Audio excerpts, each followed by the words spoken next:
ఒక ఊర్లో ఒక దంపతులు పిల్లాడు పుట్టాడు. పిల్లాడు పుట్టిన వెంటనే తల్లి చనిపోయింది.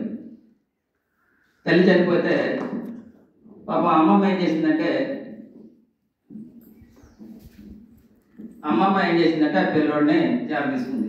కూతురు చచ్చిపోయింది కాబట్టి ఆ పిల్లోడిని పెంచుకుంటామని పిల్లోడు జార తీసింది. ఆ పిల్లోడిని తీసుకున్నటువంటి 3 నెలలకే అమ్మమ్మ చచ్చిపోయింది. అమ్మమ్మ చచ్చిపోయాక నాన్నమ్మ ఏం చేసిందంటే అయ్యో అని చెప్పేసి ఆ కుర్రోడు బాధ్యత నాన్నమ్మ తీసుకుంది. 3 నెలలకి ఆ నాన్నమ్మ కూడా చచ్చిపోయింది.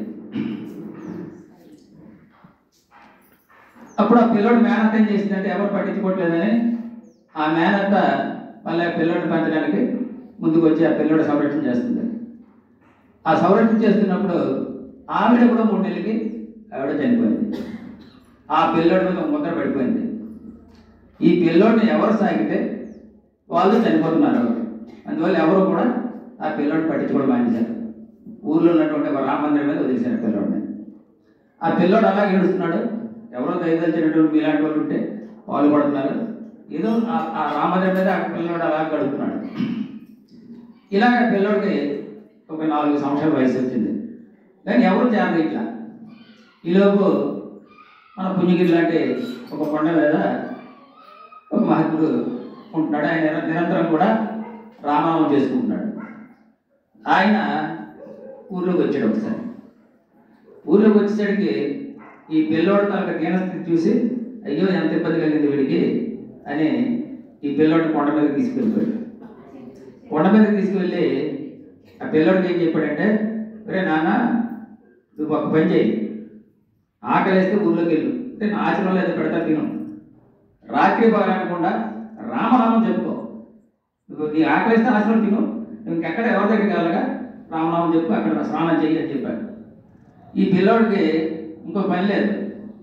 ఆకలి వేసేటప్పుడు ఆశ్రమంలో అన్నం పెడుతున్నారు, ఒక చెట్టు కింద కూర్చొని రామ రామ రామ రామ అని చెప్పేసి రామనామం చెప్పుకుంటున్నాడు.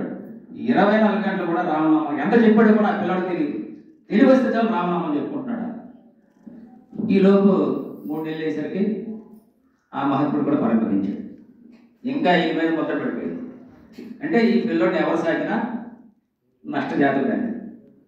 ఇంకా అక్కడి నుంచి ఆ పిల్లోడికి ఆశ్రమంలో గురువుగారు లేరు కాబట్టి ఆకలి అవుతుంది. కానీ పిల్లోడు ఏం చేస్తున్నాడంటే నిరంతరం రామనామం చేయడం, అలాగే ఊళ్ళో దిగితే ఏ తొలి ఎంత దయ తెలిస్తే ఎంత అన్నం పెడుతుంది, మళ్ళీ తినేసి కొండ ఎక్కిపోతున్నాడు, అక్కడ రామనామం చేసుకుంటున్నాడు. ఇలాగ కొన్ని లక్షలు చేస్తుంటాడు రామనామం. కోట్లు చేసి ఉంటాడు ఆయన. ఒకరోజు ఒక ఇంటి ముందుకు వచ్చి కూర్చున్నాడు. వాళ్ళు మహా భయంకరమైనటువంటి బాధలు ఉన్నారు. తెల్లవారిసరికి ఆ ఇంటి ముందు కూర్చోన్నాడు. కూర్చుంటే ఆవిడ ఇప్పుడులాగే పిల్లోడికి అయితే ఎంత అన్నం పెట్టింది. ఆ రోజు నుంచి వాళ్ళకి మంచి జరగడం మొదలు పెట్టింది. ఇంకా అక్కడి నుంచి ఈ పిల్లోడు ఎవరింటి ముందు కూర్చుంటే వాళ్ళకి మంచి జరగడం మొదలు పెట్టింది. ఇంకా మనకు తెలుసు కదా, ఆ నోటి నుంచి ఆ నోటి వెళ్ళి ఇంకా చుట్టుపక్కల ఒక విపరీతమైనటువంటి జనవాహి ఆ కుర్రోడ్ దగ్గర రావడం మొదలు పెట్టారు. కానీ ఆ కుర్రోడు ఎవరెంత వచ్చినా సరే రామనామం చేసుకోవడం తనకు అవి తెలియదు. నా వల్ల ఇంత జరుగుతుందని ఆ కుర్రోడు తెలియదు. ఇలాగ అవుతుండగా ఆ ఊర్లో జమీందారు గారు ఉన్నారు. ఇంకా అక్కడ నుంచి దర్శించడానికి ఎక్కడెక్కడ ఉన్నటువంటి మహత్తులు అంటే పెద్ద పెద్ద జమీందారులు వాళ్ళు వస్తున్నారు. ఈయనకి ఈ ఊర్లో ఉన్న జమీందారికి ఒక నష్టం కలిగింది. మొన్నటి వరకు ఈ గుంటడు పనికిరాం కదా, ఆ గుంటను చూడడానికి ఎక్కడెక్కడి నుంచో వస్తున్నారు, నేను ఇంత సిరి సంపదతో ఇంత అధికారంతో నన్ను అక్కడ పలకరించట్లేదు అంటే ఈ కుర్రోడు పాడు చేయాలి. ఈ కుర్రోడు పాడవ్వాలంటే ఏం చేయాలి? అప్పుడు ఏం చేశాడంటే ఒక అందమైనటువంటి ఒక యువతని, అంటే ఈ కుర్రోడు మంచి యవనం ఉన్నాడు కాబట్టి ఈ దళక తపస్థితిని పాడు చేయాలనే ఉద్దేశంతో ఒక యవనమైనటువంటి ఒక వేసిని పిలిచాడు. పిలిచి ఏది ఏమైనా నువ్వు ఆయన దళక మనసును పాడు చేసి ఆయన భ్రష్టుడు చేసి అని చెప్పేసి పంపించాడు. పంపిస్తే ఈవిడ వెళ్ళింది, ఆయన ముందు కూర్చుంది. ఆయన రామనామం చేసుకుంటున్నాడు. చేసుకుంటే కూర్చే పెద్ద కళ్ళు తెచ్చాడు. ఈవిడ ముందు కూర్చుంది. ఏమ్మా ఇంటికి కూర్చోండి. ఆయన ఏవో చెప్పేలోపు మళ్ళీ రామనామం చేసి ఇలాగా అంటే ఈవిడతో మాట్లాడడానికి కూడా అవకాశం లేదు. ఆయన అలా నామం చేసుకుంటున్నాడు. ఈవిడ 7 రోజులు ఆయనతో పాటు రాత్రిపాలు కూర్చుంది. ఇప్పుడు దుర్బుద్ధితో వెళ్ళింది అక్కడికి. ఆయన పాడు చేద్దామని దుర్బుద్ధి అయితే ఒక మహాత్ముడు చేసినటువంటి రామనామం 7 రోజులు విన్నందువల్ల ఆవిడ పాప మీద వచ్చింది. అయ్యో ఇటువంటి మహాత్ముడా నేను పాడు చేయడానికి వచ్చాను, నేను అంత పొరపాటు చేశాను అని చెప్పేసి 7వ రోజు అమ్మ ఏమొచ్చావని అడిగాడు. ఆయన పాదాల మీద పడిపోయి ఉన్ని యథార్థం చెప్పింది ఆవిడ. అయ్యా మరేమీ లేదు, నేను ఇలా పాడు చేద్దాం సంకల్పంతో వచ్చాను, కానీ 7 రోజులు నువ్వు చేస్తున్నటువంటి స్థితిని చూసి నాకు భయం వేసింది, నేను ఎంతో పాపం చేశాను, పరిహారం లేదని చెప్పేసి ఆ పిల్లడు కాలు మీద పడితే ఇప్పుడు ఆయన ఏం చెప్పాడంటే, అమ్మ ఒక పని చేయి, నా గురువుగారు నాకు రామనామం చెప్పారు, నేను ఎందుకు పనికిరానటువంటి నాకు ఈరోజు ఒక స్థితి వచ్చింది, నేను దేశాటం చేయాలన్నటువంటి సంకల్పం కలిగింది, నేను మళ్ళీ వచ్చేవరకు కూడా నువ్వు ఈ ఆశ్రమం కూర్చొని ఈ రామనామం చేసుకుని చెప్పేసి ఆవిడకి ఆశ్రమం ఒప్పచెప్పి ఇది దేశాటం బయలుదేరాడు. ఈ దేశాటం బయలుదేరేసరికి నవద్వీప్లో చైతన్య మహాప్రభు తన శిష్యగణంతో కూర్చున్నారు. కూర్చొని ఆయన ఒక మాట చెప్పారు తన శిష్యుడికి. ఊరి చివరినే ఒక మహాత్ముడు వచ్చాడు, ఆ మహాత్ముడు తీసుకురండి అని చెప్పేసి చైతన్య మహాప్రభు చెప్పారు. మహాత్ముడు అంటే మనం ఏమనుకుంటారు, కాషాయ బట్టలు ఇవన్నీ మనం చుట్టూ అనుకుంటారు కదా. వీళ్ళు వచ్చారు, మొత్తం ఆ ఊరి చివరంతా వెతికారు, ఎవరు కనపడరు.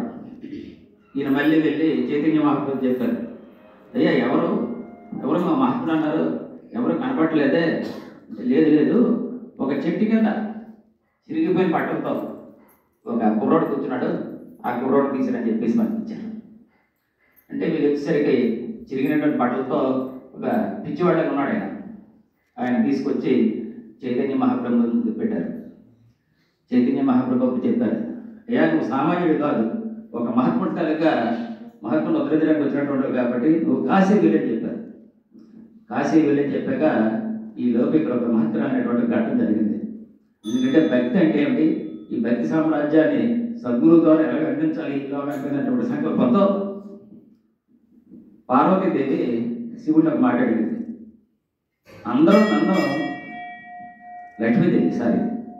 లక్ష్మీదేవి విష్ణుమూర్తికి ఒక మాట్లాడింది, ప్రతి ఒక్కరు కూడా నేను కావాలని కోరిక చేస్తాను, నిన్ను పూజించే లేదు కదా అంటే కదా నిజమే కదా, నాకు ఆరోగ్యం కావాలనో ధనం కావాలనో పిల్లలు కావాలనో ఏదో కోరికలు మనం పూజ చేస్తాం తప్పించి నాకు మోక్షం కావాలని ఉద్దేశిస్తే ఎవరు పూజ చేయం కాబట్టి ఆవిడ ఆ ఉద్దేశం అడిగితే ఆయన నవ్వుతూ, కాకులు చాలా దగ్గర ఉంటాయి, చాలా ప్రదేశాల్లో కాకులు ఉంటాయి, కానీ హంసలు మాత్రం కొన్ని ఉన్నాయి, అలాగే నా భక్తులు కూడా కొంతమంది ఉన్నారమ్మా అని విష్ణుమూర్తి లక్ష్మీదేవి చెప్తే, ఎవరైనా అటువంటి వ్యక్తి ఉన్నారా చూపెట్టండి అన్నాడు.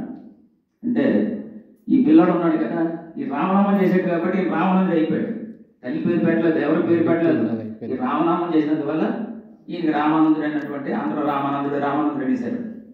ఈ రామానందుడు ఏదైతే చైతన్య మహాప్రభు చెప్పినటువంటి మాట ప్రకారంగా ఈయన కాశీ వచ్చి కాశీలో రామనామం చేసుకుంటున్నాడు. ఈలోపు